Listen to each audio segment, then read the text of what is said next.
Bushnell. Performance is the only thing. Savage Arms. Better comes standard. Federal Premium Ammunition. Surgical precision. Terminal results.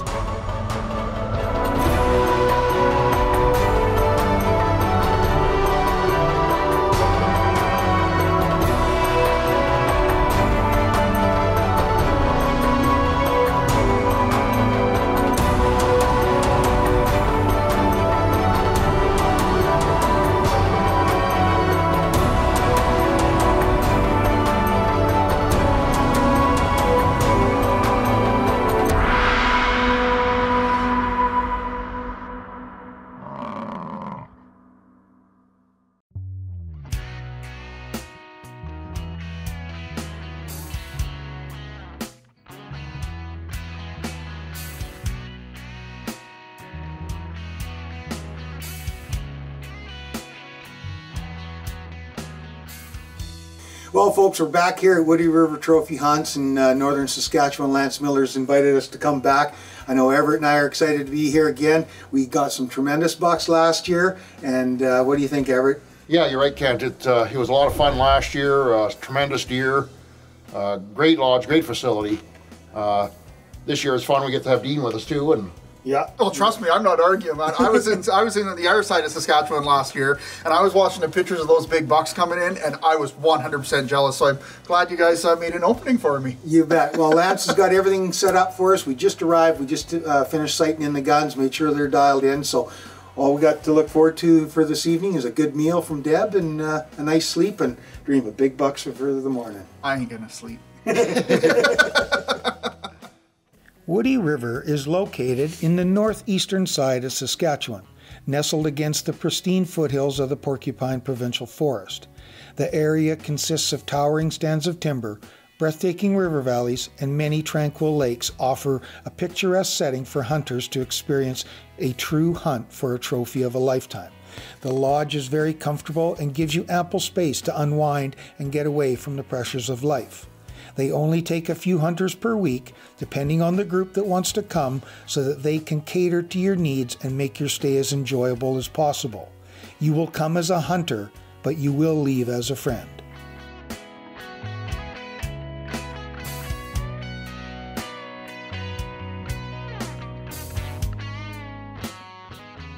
Well, we just got dropped off by Lance here at Woody River. Absolutely great morning, clear skies, really cold though. We got about a -21 with the wind chill. So we're set up on a big natural meadow here amongst a whole bunch of poplars. We're gonna climb into the blind here. It's called the Hilton. I like that right off the hop on a cold day. So let's get deer hunting.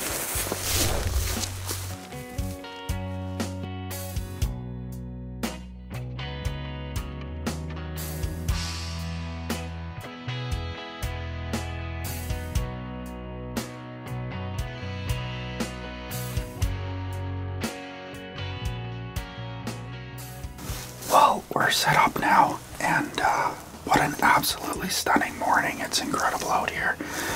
This area is known to have, tremendous bucks, and I know Kent and Everett hunted here last year, and I heard a year's worth of stories about Woody River, so to actually be sitting here now, I'm pretty excited about this, but we're going to be quiet. We're in the witching hour of the morning. We should see some deer move, and we did see a few coming in, so I'm pretty pumped about this.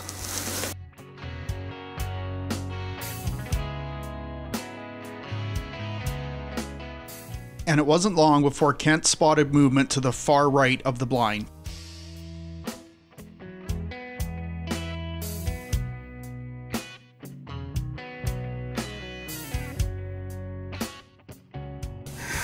Well, that was an absolutely incredible buck. Unfortunately, he came out to the right. I didn't really have a clear shot, and he's moved up into the poplars. But that's an amazing buck. Why couldn't he just hung around where I could have got him? I know for you it looked like he was wide open, but sitting in the blind, he was to my right. I had absolutely no shot, and by the time he did get into an area, he's in the poplars, and I'm not going to risk wounding a deer like that. So we're just going to have to cross our fingers, and hopefully he'll come back out again. But man, oh man, the width on that buck was phenomenal. As Kent and I were sitting and chatting and reminiscing about past hunts, all of a sudden Kent caught movement again to the far right of the blind and slightly in behind.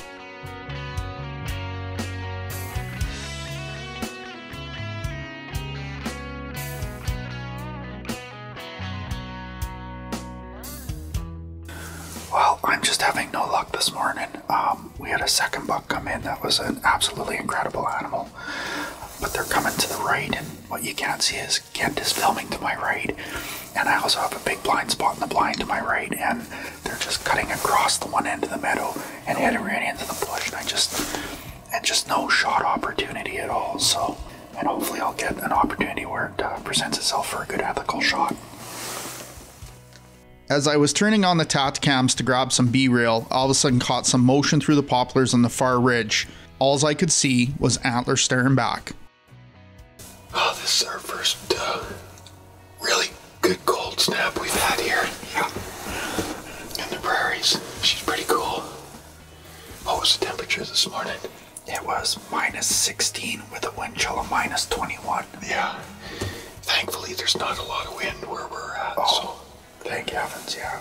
That's pretty cool seeing those bucks this morning. Okay, Kent, you gotta remind me. Why are we not hunting bucks in Texas right now? It's the balance, eh? Yeah. Canadian bucks are huge, but you gotta put up with -21. Yeah.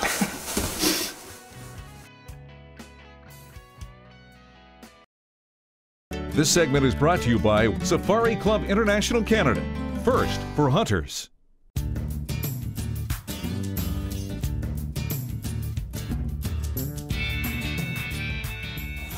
So, Kent, we're hunting in Saskatchewan, and with you from Manitoba, you guys have to deal with something a lot different than me. I mean, in British Columbia, you know, the majority of BC is Crown land. Yeah. And so as a Canadian citizen, I can just go out and hunt it. But you guys have to deal with something very different, which is all the land is owned. Yeah. So it's mostly private land. It's all owned by farmers and ranchers and stuff like that. So we have to build good relations with the landowners to garner some access to some great hunting. And I think that's a great topic for Conservation Connection. I 100% agree.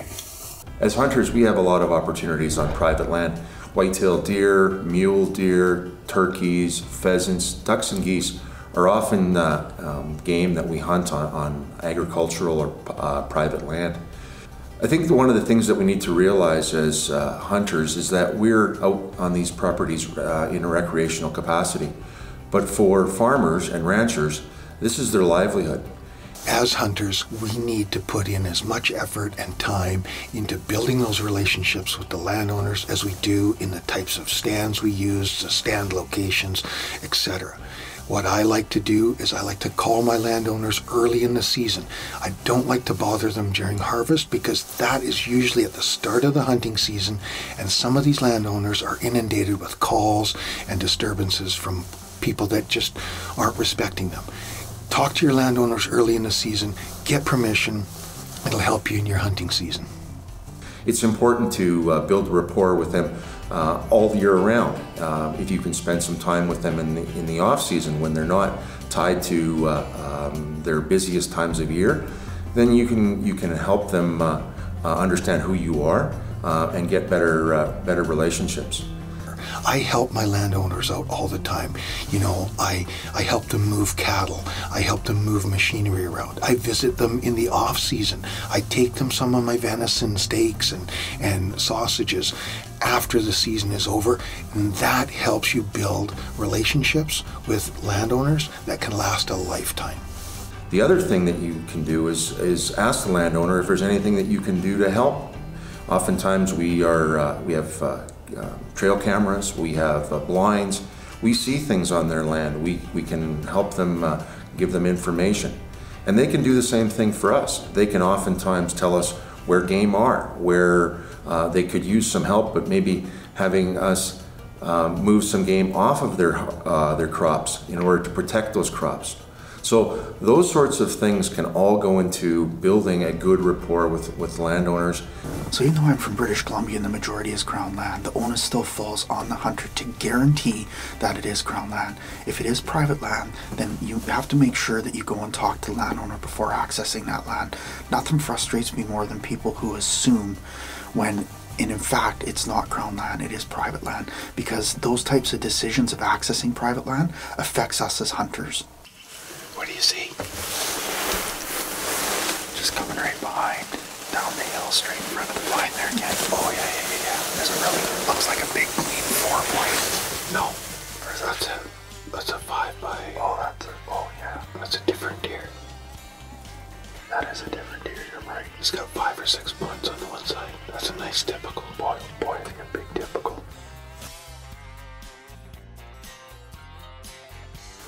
Well, that was an absolutely tremendous buck. I mean, nice, clean, even buck, but well, I'll tell you, the first thing this morning we saw 2 huge bucks, and I've got that stuck in my head.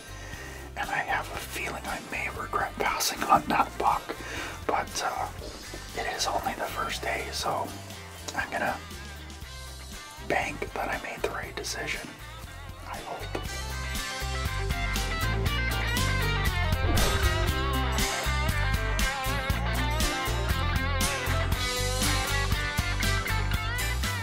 Well, we hear Lance coming with the side-by-side. We had an absolutely amazing morning. We had lots of activity. We're going to pack up, go back to the lodge, definitely warm up, put some food in our belly, and we'll be back at her this evening. But what an incredible time.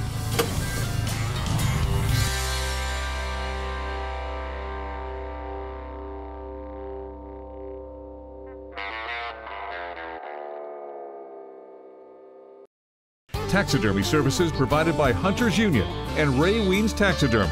And thanks to these other fine sponsors.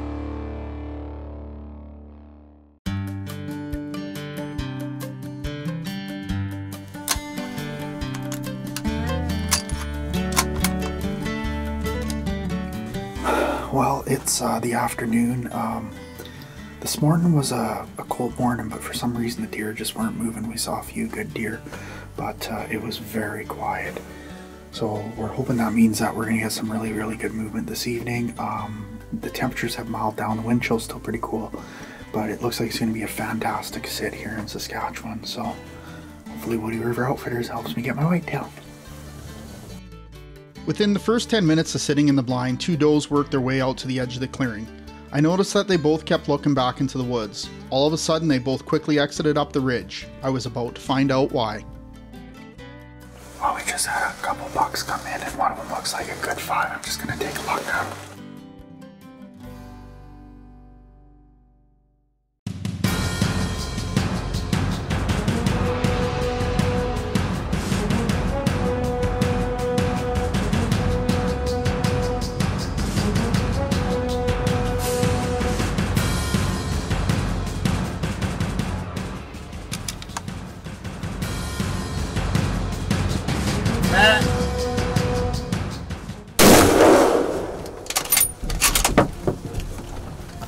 He's down. So we were just sitting here and Kent actually spotted them. There's a couple bucks coming in. And he goes, that back one looks like a nice big huge typical big main beams. And he was actually chasing a younger buck. And anyways, I had to stop them because he was more concentrating on beating up the younger buck. And I shot, and it was a solid hit. And he just kind of went down into a low coulee. He hasn't come out of it yet, so I'm assuming the buck is probably down, but I think we're just going to give it about 5-10 minutes, just make sure. And if we don't see him come out, I think I got myself a huge Saskatchewan buck. That's awesome.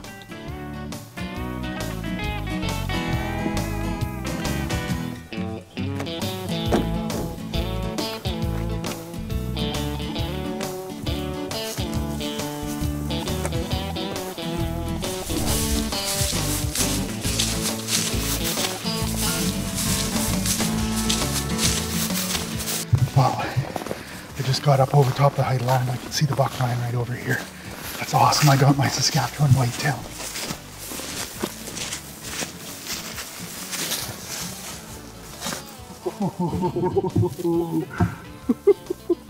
Look at that buck. Boy, what a beautiful buck. I'm just gonna make my gun safe here. Look at this buck. I mean, his main beams are huge. He's a beautiful 5-point frame on one side, 4-point frame on the other side with nice sticker here to make them 5x5.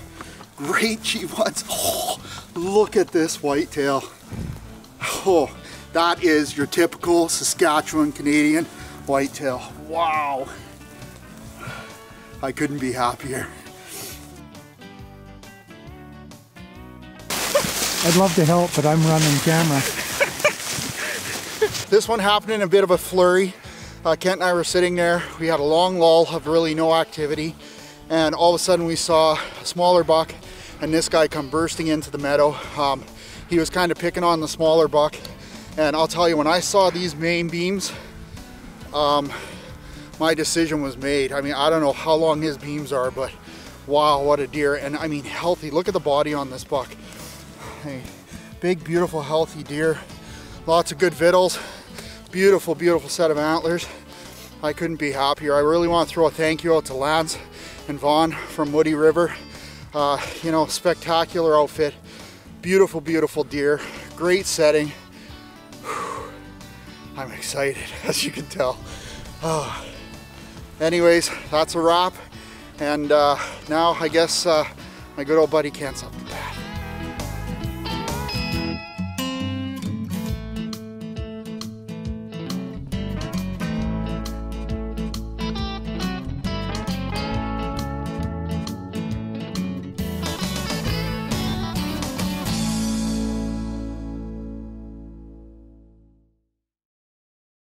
This segment is brought to you by King's Camo. See the difference. Now, back to Bushnell's Trigger Effect.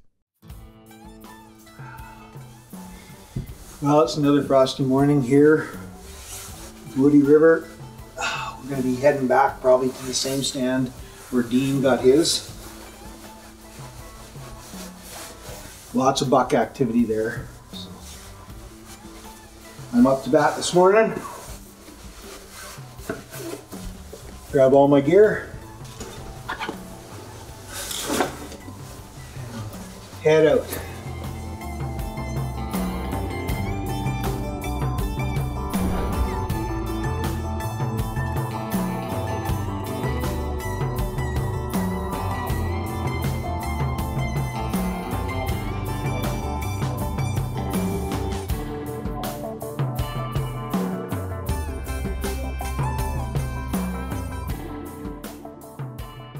Well, it's really clear and calm this morning.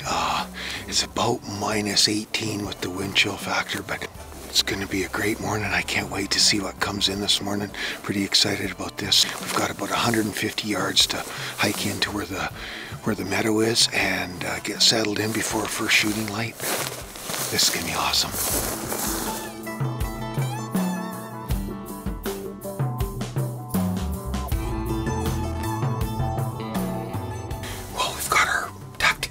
Situated outside for second angles. These are the amazing cameras to use. I mean, with the one push of a button, we can have multiple cameras all shooting on to the clearing that we're hunting. So we've got them all set up. We're settled into the blind. All we gotta wait is for shooting light.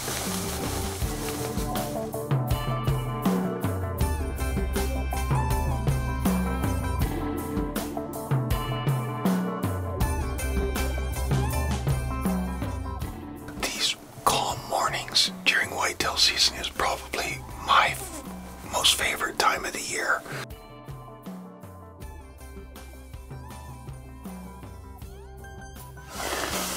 Okay, we saw a big wide buck on the ridge. He kind of skirted around, run around a little bit. He went in the bush behind us. It looks like he's coming back. I think I might take this guy.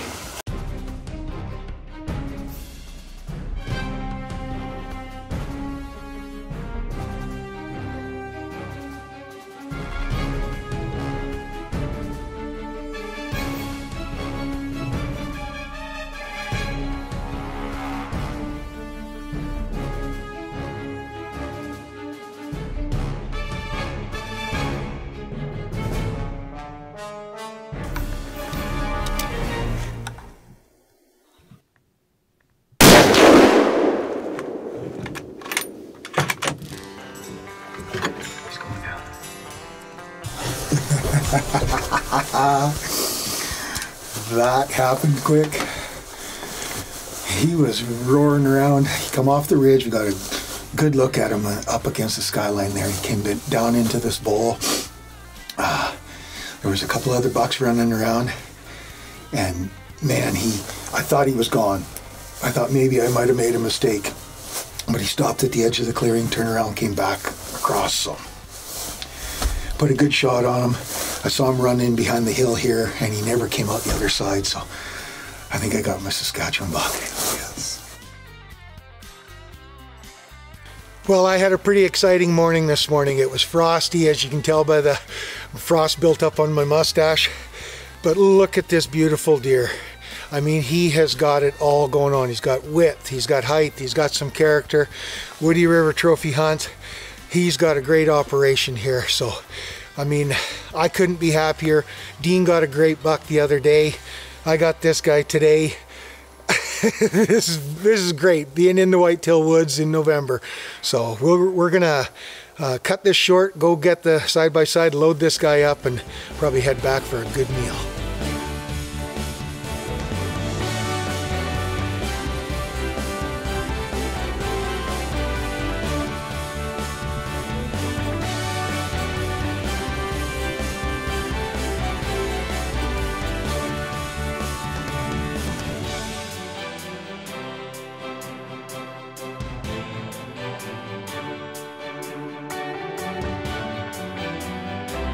This has been a Thunder Boys production.